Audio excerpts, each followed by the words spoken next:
Hey ho, my name is Joe. Welcome back to my channel, and we're doing part 2.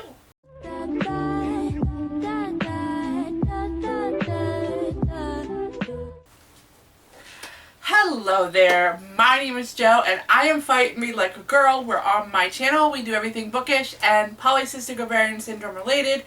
You hear a whooshing sound, it's because I got a fan going, because the humidity today is just really high. It's really hot. My makeup is melting off my face. That's how hot it is. And we're doing part 2 of my all-time favorites. Now, if you missed part 1, I will leave it linked up above or down below. I recommend you go watch that video first so you get 30 through 20. But I am doing my top 30, and this is part 2 because I just didn't want to have it be a massive video. But without further ado, let's find out what my 19 through 10 is on my all-time favorites. Alright, so I've got 19 through 10 that we're going to talk about right now.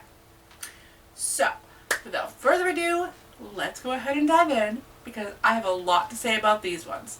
And I can't... I'm telling you guys right now, 9 through 1 has been really hard to narrow down. But I think these will actually help me narrow down my final. But these were even really hard to narrow down. So I have a lot of books to talk about. Let's get started. Alright, so if you haven't watched the other video, pause this video right now and go do so, because you're going to be a little lost.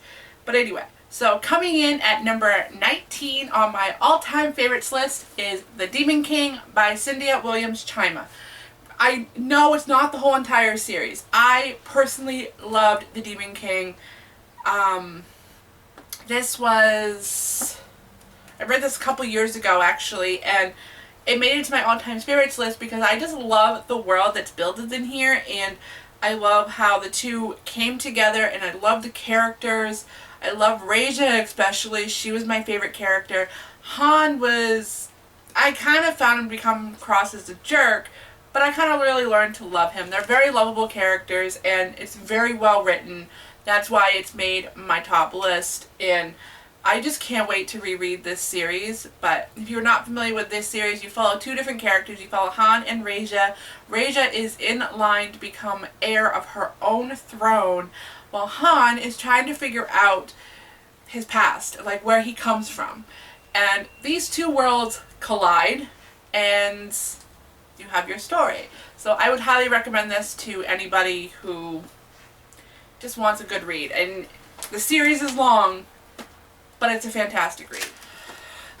Coming in at number 18 on my list is Anna Dressed in Blood by Condra Blake. Anna's a badass in here, like that's all I can say.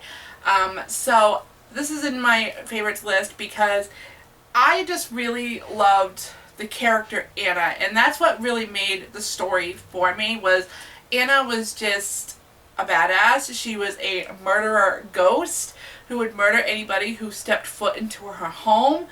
And you have Cass, who is a hunter, like a ghost hunter, a paranormal hunter, and he tries to vanquish her, and he has an athame from his father, his late father, and it's just an overall wonderful story. Plus, this is what I kind of have to share. I don't know if it's going to show up on camera, but those words,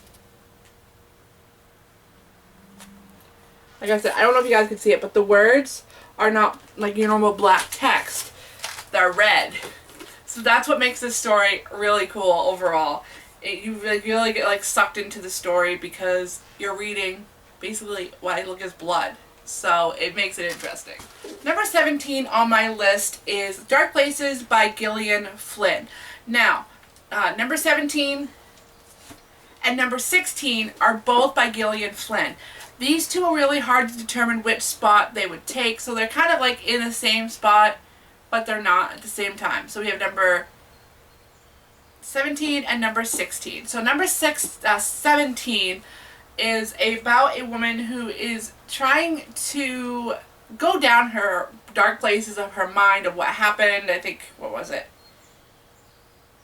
15 years ago, maybe 20 years ago. I don't remember the exact day, but she gets approached by a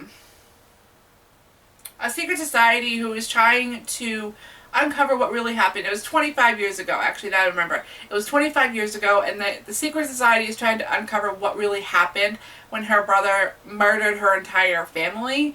And she just goes to the dark places of her mind, and she doesn't like it. But, you know, that's this one. And number 16 is Gone Girl by Gillian Flynn. I feel like I already mentioned this, maybe. But I don't think I did. I looked back to my other list. I don't think I mentioned it.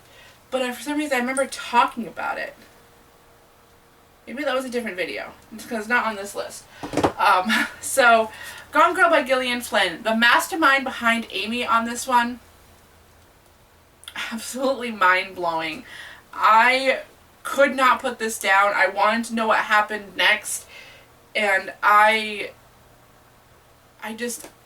loved it. I thought it was fantastic, and I really wish Gillian Flynn put out more. Like, if anybody knows if she's put out more, please leave a comment down below and tell me what else she's put out, because I've read Gone Girl, I've read Dark Places, and I read her other one. My sister-in-law is borrowing it. I can't remember the name of it. My sister-in-law is borrowing it, and it's not there. I'll leave the name of it on the screen. Number 14 that comes on my list, I don't have the dust jacket for it, but I'm going to hold up the book and hopefully I can get the cover to show up here. But this is Fallen by Lauren Kate. And the reason this is on my all-time favorites is because it's kind of like a nostalgia thing with me.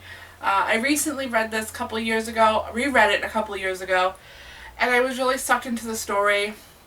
It is really hard to read because the writing is not very good. Honestly, this is Lauren Kate's first book. So the writing has definitely improved, that you can tell when you continue on with this series, and I still yet to reread the whole entire series again, but definitely on my list because it was just a great book. I mean, that's, you know, my personal opinion. Alright, number 13 on my list is Go Ask Alice by Anonymous.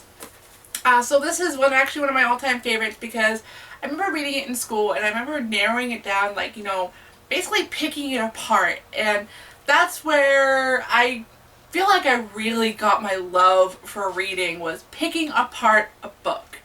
And I think it was maybe... what year was this? Was it my sophomore year in high school I think I read this? So it was a very long time ago. It was like back in like the early 2000s, guys. Like very early 2000s I read this. And I recently reread it maybe a couple years ago before I started BookTube, and I found myself picking it apart again. But I think definitely everybody should just read this book because it's very educational, and it's a good book. That's all I can say about it. It's just a good book. Alright, and number 12 on my list is Poems for the End of the World by Kate Wimser. If you are not familiar with Kate Wimser, she actually has a YouTube, she's on AuthorTube, BookTube.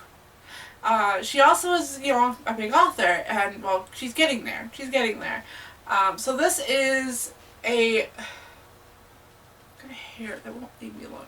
So this is actually a book full of poems that just kind of just almost feel like they get me. And I have read this a couple times now, and they get me. Like, they're close, near and dear to my heart, and overall I just feel like she gets it. I don't know how else to explain it. Alright, number 11 on my list is Night by Elie Wiesel. I know I'm totally saying that name wrong, and I say it wrong every time. But this is about a young boy who survived during the Holocaust. This book seriously has no words. I almost feel like it has no rating because just the amount of torture that this poor little boy went through will break your heart. And I really loved this because it's just him. He was writing down his experience of surviving through the Holocaust, and it's just so heartbreaking. It's heart-wrenching, and it's on my top favorites because 9 times out of 10, if it's about something during World War II, it's gonna end up on my all-time favorites list. So don't be surprised if I talk about more if I have a World War II story on my top 10. Or I'll say top 9. Yeah, top 9. But either way, this book has no words, and I really honestly feel like everybody should read this book. And number 10 on my list, and the last book in this video, is The Metropolis by Carol Goodman. Okay, so I want to talk a little bit more about this one. So this one is, what if King Arthur could have stopped World War II? So that really just combines two of my favorite things in history. The King Arthur story and World War II. Like, what else could you want? So this one, actually, you follow 4 boys who go to this museum called the Metropolis. And they're basically living out like this fantasy. Like, what if King Arthur could have stopped World War II? So they're just using their imagination throughout this whole entire story. And it's adorable. It's definitely middle grade, but it's absolutely adorable and wonderful. And I enjoyed it so much. And I can't wait to reread it. Alright, so that is what? 19 through 9? 19 through 10. So that is 19 through 10 on my all-time favorites list. If you made it this far in this video, you haven't seen the first one, I highly recommend you go check out the first one. And I hope you guys will hit subscribe so you can see the last video in this part 3 series where I talk about my top 9 all-time favorite books. And I'm so excited to share those with you. I'm still trying to narrow it down just a little bit. I'm stuck between my top 5, so I'm hoping to definitely get that narrowed down soon. So if you made it this far in this video, I hope you hit subscribe so you don't miss that. As well as every book that I mentioned is always listed down below, so you can go check them out for yourself. And as always, I hope you guys have a wonderful day or whenever you watch this video, and I will see you in my next one. Bye!